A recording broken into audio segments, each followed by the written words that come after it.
Wasu 'yan Najeriya da ke zaune a Birtaniya sun kaddamar da wani shiri na wayar da kan 'yan arewacin kasar ta yadda mutane daga yankin za su rika cin gajiyar guraben tallafin karo karatu da na ayyukan yi a kasashen turai.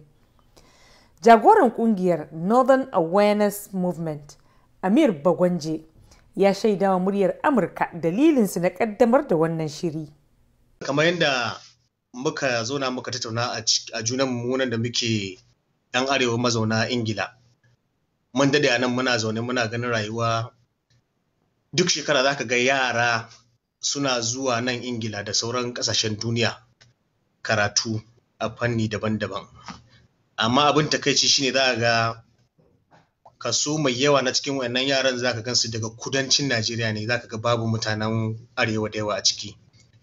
To muka yi bincike muka ga cewa abin da yake jawo wannan matsala shine rashin wayewa na ɗaya kenan. Na biyu, in ma akwai wayewar yawanci wasu talauci, wasu kuma ba su san yadda za su bi su applying wannan scholarship da ake samu ba.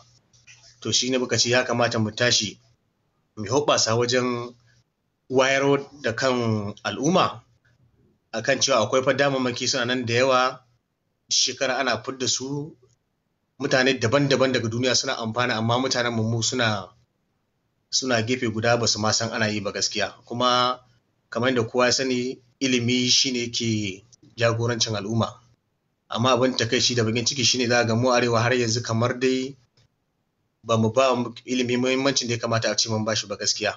A yanzu haka magana da nake maka muna nan mun hayi internet cafe a wasu gurare, musamman za mu fara da pilot scheme ne kamar gwaji daga Kano misali. Mun hayi internet cafe, akwai yara suna ta turo da sunayensu, za mu biya kuɗin wannan cafe mu zo a yi musu application a makarantu daban-daban, wasu a America, wasu a Canada, wasu a Ingila.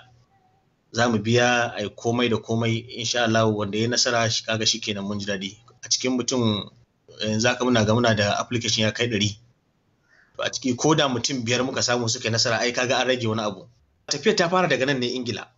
Mu 'yan Najeriya 'yan arewa da muke na Ingila, amma kuma members ɗinmu sun haɗa ga ko'ina a duniya. Wasu daga America, wasu Faransa, wasu Sweden, wasu Australia, ko daga ina mutane suna turo mana da membership request. Wannan irin tafiyar gaskiya akwai su da yawa a kudancin Najeriya.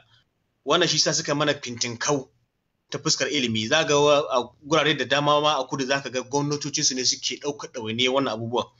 Wasu kuma masu kuɗinsu, wasu kuma dai masu kishi haka, su ne suke ɗaukar ɗawainiya ta wayewa da kan mutanen su kai da kuma ɗaukar nauyinsu wajen ba su application, su koya musu yadda ake applying wannan abubuwa na neman aiki ko scholarship ko kuma wasu abubuwa makamantan haka.